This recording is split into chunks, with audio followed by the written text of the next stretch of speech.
1971 মুক্তিযুদ্ধে পিরোজপুরের সুখরঞ্জন বালির ভাই বিশাব আলী পাকিস্তান হানাদার বাহিনীর হাতে নির্মমভাবে নিহত হন।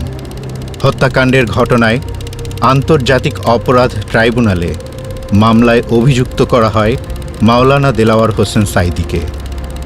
মামলায় সাক্ষী হিসেবে সুখরঞ্জন বালির কাছ থেকে আশা করা হয়েছিল তিনি যেন নিজের ভাইয়ের হত্যাকাণ্ডের মামলায় দেলাওয়ার হোসেন সাঈদীর বিরুদ্ধে আদালতে সাক্ষ্য দেন।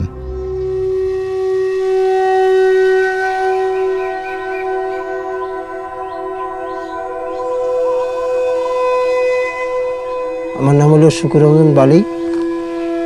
আমি ওই বড় বড় ঘর তুলতাম। আমি নদীতে ট্রলার মাছ ধরে ট্রলার গড়তে পারতাম।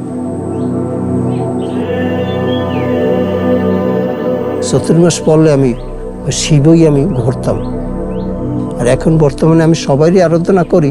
আমি বেশিরভাগ যে বাবা লোকনাথ আছে ভিতরে, তারই আমি হৃদয়ের ভিতরে সবসময়ের জন্য জপনা, আমি তার অনুসারে আছি।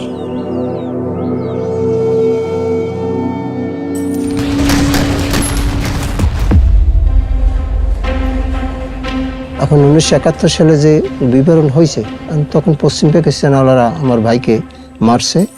সাঈদী সাহেবের চিনছি আমরা এমপি আসছে পর, তখন তাকে চিনছি, তাছাড়া তাকে আমরা নামও পাইনি আর তার আমরা চিনিও নাই। এই তার নামে মিথ্যা মামলা বাজে লোকে সে সাজাইয়া দেশে। রাজলক্ষ্মীতে যখন আমি সাক্ষী দিয়ে গেছি, তখন আমাকে নিয়ে গেছে ট্রাইব্যুনাল অফিসার। আমার সামনে বসে আমার কাছে জিজ্ঞাসাবাদ করতেছে, তুমি কি জানো সাঈদী সাহেবের বিষয়ে? সে একজন ভালো লোক। সে যখন এমপি ছিল তখন আমরা মায়ের কোলে আমরা ঘুমাইছি।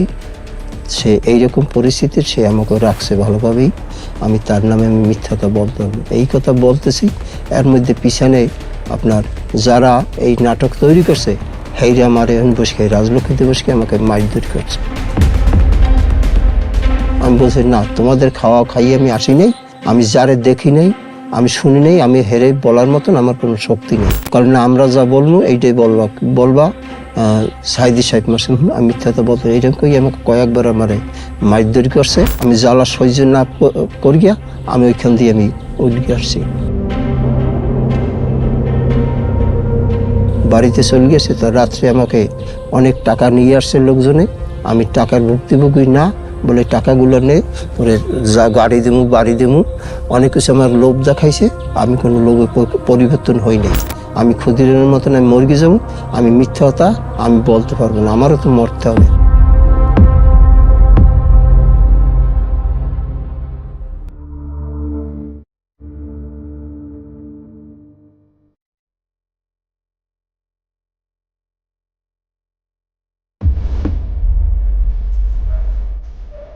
আমার যখন গাড়িতে আমার ব্যারিস্টার ছিল মিজানুর রহমান, আরো একজন ব্যারিস্টার ছিল, সামনের গাড়িতে ছিল মাসুদ সাঈদী। এই তখন মানে আমার গাড়ি যাওয়া দেখিয়া মানে গেটের দরজা আটকাই ফেলাইছে। আমি এর ভিতরে আমার ব্যারিস্টার ছিল, সে বলছে গাড়ি যাবে না কেন? যাবে না, দরকার আছে, এই কথা বলছে। শেষ মেহিনে আমার এক ব্যারিস্টারের লাম গিয়া তর্ক বিতর্ক করতেছে, দুই ব্যারিস্টারের মাঝে ছিল, আমাকে তখন লামাইছে, ঘাট ধরিয়ে লামাইয়া আমাকে চর মারছে। চর মারার পরে এই তো এই জিনিস যদি আটকাই রাখতে পারি, তাহলে আমাদের সব কিছু আমাদের ফয়সাল হবে। তখন এই কইয়া আমাকে ঘাট টানতে আমাকে নিয়ে গেছে পিছনের। প্রকাশ্য দিবালোকে সকাল 10:15টার সময় ট্রাইব্যুনালের গেট থেকে লয়ারের গাড়ি থেকে সাক্ষীকে নিয়ে বেমালুম অস্বীকার করা হবে। নেওয়ার পরে পিছনে ফাঁকা যে ট্রাক গাড়ি, এইটা আর কি টানিয়ে উঠাইয়া আমার মুখ কালো কাপড় দিয়ে আমার আটকাই ফেলাইছে। আটকাই ফেলানোর পরে আমি কোন দিকে আমাকে নিয়ে গেছে তা আমি দেখি নাই।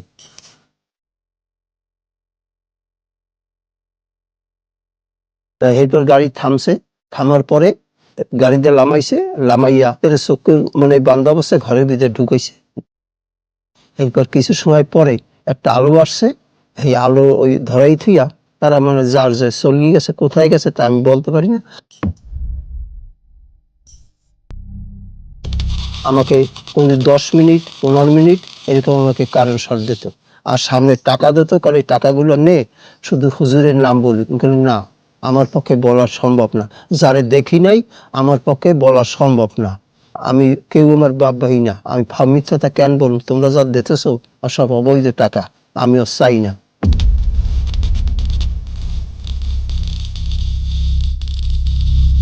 আমি অসুস্থ, মানে ওই ভিতরে যে কারেন্ট শর্ট দিয়েছে আমি হাঁটতে পারতাম না, মানে আমি উড়ি আর ওই পড়িয়ে যাইতাম।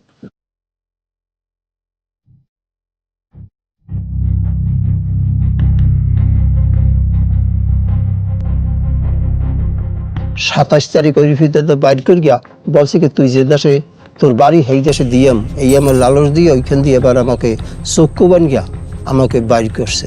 ফলে তোরে তাহলে কোন জায়গায় দিলে তুই যাইতে পারবি? আমাকে বলছে তাহলে যদি আপনারা যাবেন কোন পথ নিয়ে গাড়ি, যদি বাগেরহাট হয়ে যদি যান তাহলে আমাকে ওই বাগেরহাটের যে কোনো সীমান্ত দিলে আমি ওইখান থেকে বাড়ি আসতে পারবো। এই কথা কই আমাকে গাড়িতে উঠাইছে, কীভাবে চক্ষু বানিয়ে উঠাইছে।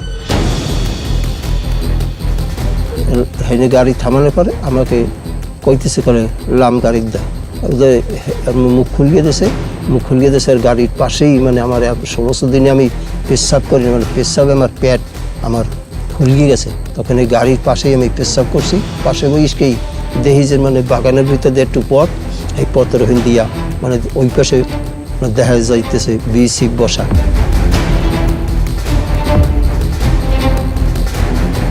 হাঁটবি কিনা হাঁট, আমি বললাম না আমি হাঁটবো না।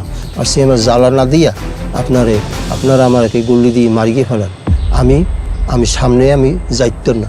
তখন তারা আমাকে দুইজন মানুষের ঘাট ধর গিয়া আমাকে নিয়ে বিসিফের হাতে নিয়ে দেওয়ার পরে আমাকে ওখানে বসে নেওয়ার সাথে সাথে আমাকে দুই কানটা চাইয়া মাইট গেটে করে ঘুষি দিয়ে ফেলাইয়া পিঠ ঢালাই হের পর হলাইয়া মানে আমাকে লাতি আমার পিঠ মোড়া দিয়ে অপুষ্মে দিলি পিঠ মোড়া দিয়ে বান গিয়া আমাকে এইরকম মোটা বেতের লাড়ি দিয়া পিড়াইছে, মানে আমাকে অনেক মার গিয়ে না। আমি ব্যাপারটা আমি নিজে ইচ্ছা করি আসিনি, তবু মানে হেরা বলতেছে হিন্দি ভাষা আর আমি বলি বাংলা, মানে কেউ কথা কেউ বুঝিনি, আমাকে মারছে অসম্ভব মার।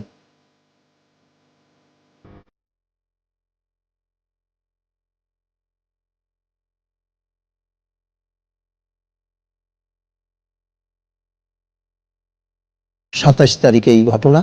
ওইখান দিয়ে আপনার নিয়ে সরুনগর থানায় ওইখানে রাত্রে আমাকে রাখছে। ওর গোটাটার সময় আমাকে নিয়ে আসছে ওই মেডিকেল দিয়ে নিয়ে আসছে বসিরহাট কোর্ট বা জেল, ওইখানে আমাকে রাখছে 22 দিন। 22 দিনের দিন আমাকে দমদম কারাগারে নিয়ে গেছে। আমি খুব অসুস্থ। ওই পাতলা যে আপনার ওই টিনের প্লেট আছে 4 কাপের নিচে দিয়ে ওই এর দীর্ঘ 1 প্লেট ভাত পাইতেন ডেলি দুপুরের সময় 12টার সময়, আর ওই 2 লিটার পানির বোতল ওই 5 বোতল 6 বোতল পানি খেয়ে থাকতাম। আপনার দূর সম্পর্কে আমার ভাগ্নে পাইছি ওই দমদম কারাগারে, তার কাছে আমি আমার বিবরণগুলো বলছি। সে আমার বাংলাদেশে আসছে, আসার পর আমার বাড়ি স্ত্রীর কাছে বলছে, তারাই আর কি আপনার গেছে। যাওয়ার পরে বিশ্বের মানবাধিকার সংস্থায় মানে বিভিন্ন দেশের লোক আমাকে সহযোগিতা করছে, তার অনুসারে আমি বাংলাদেশে আমি আসছি।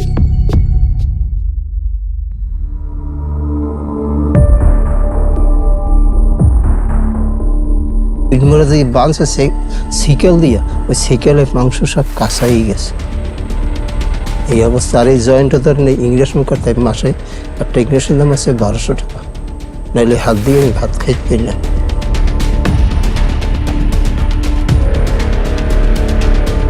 আমি কোনো কথা সততা নিয়ে আস কথা না, আমি কিছু এই কষ্ট করলাম, এই কষ্ট থেকে এইভাবে কিছু জীবনটা কিন্তু আমার যাবে।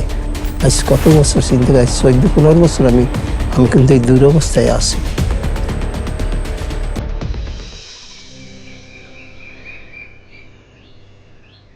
ঘর কিন্তু আমার হাতে কিন্তু উঠেছি, সিডার মিনের পর উঠেই আমি 1 সপ্তাহ থাকতে পারিনি। এই যে আরো আর মায় মানে হাইউত আসে, সেও কিন্তু মারা গেছে।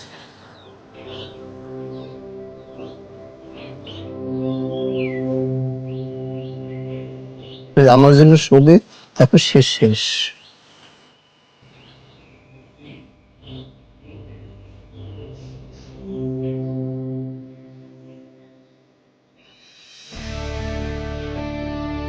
আমি একজন হিন্দু মানুষ, আমি জীবনে বাজি রেখে আমি হুজুরের মানে বাঁচানোর জন্য আমি চেষ্টা করছি। আমি অনেক নির্যাতন আমি খাইয়েও আমি দাঁড়াইয়াছি।